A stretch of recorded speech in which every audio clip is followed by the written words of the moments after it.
বিসমিল্লাহির রহমানির রহিম। প্রিয় গাজীপুরবাসী, গাজীপুর একটি মৃত্যুকূপে পরিণত হয়েছে, এটি একটি গোরস্থানে পরিণত হয়েছে। আসাদুজ্জামান তুহিন যদি আজকে স্বাভাবিক মৃত্যুবরণ করতেন, তার জানাজার নামাজে আজকে আসতাম, কিন্তু তো একটি হত্যাকাণ্ড হয়েছে। প্রকাশ্যে মহড়া দিয়ে দেশীয় অস্ত্র ব্যবহার করে তাকে জবাই করে হত্যা করা হয়েছে।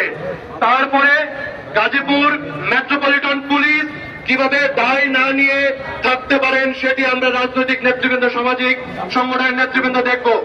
আমি দাবি করছি এই দায় এবং গাজীপুরকে অরক্ষিত রাখার দায়, এবং সারা দেশ থেকে যেভাবে সন্ত্রাসীরা এসে গাজীপুরে বসবাস করছে, আওয়ামী পতিত সন্ত্রাসীরা যেভাবে প্রকাশ্যে গাজীপুরে আশ্রয় দিচ্ছে, এই সম্পূর্ণ দায়, হত্যাকাণ্ডের দায় গাজীপুর মেট্রোপলিটন পুলিশ সহ গাজীপুর জেলা পুলিশকে নিতে হবে। এবং অন্তর্বর্তীকালীন সরকারের প্রতি আহ্বান জানাচ্ছি, স্বরাষ্ট্র উপদেষ্টাকে বলছি, অনতিবিলম্বে এই জিএমপি কমিশনার সহ দোষী প্রত্যেকটি অফিসারকে এখান থেকে প্রত্যাহার করুন, অন্যথায় গাজীপুরের মানুষকে নিয়ে আমরা দুর্বল আন্দোলন গড়ে তুলব।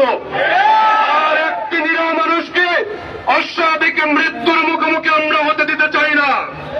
আমাদের বিএনপি, জামাত, অন্যান্য রাজনৈতিক দলের নেতৃবৃন্দ এখানে আছেন, আমরা প্রত্যেকে কমিটেড, আমাদের ইসলামী আন্দোলন সহ অন্যান্য রাজনৈতিক দলের নেতৃবৃন্দরা আছেন। আমরা কোনোভাবেই গাজীপুরের কোন নিরীহ ভাই বোনদের মৃত্যু হত্যাকাণ্ড বরদাস্ত করব না।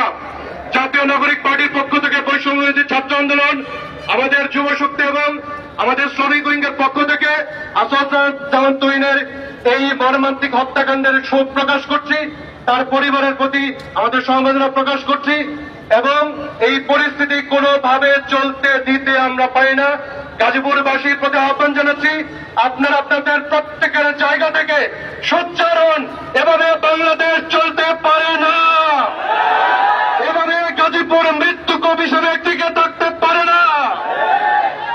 আসসালামু আলাইকুম। সবাই বন্ধুগণ।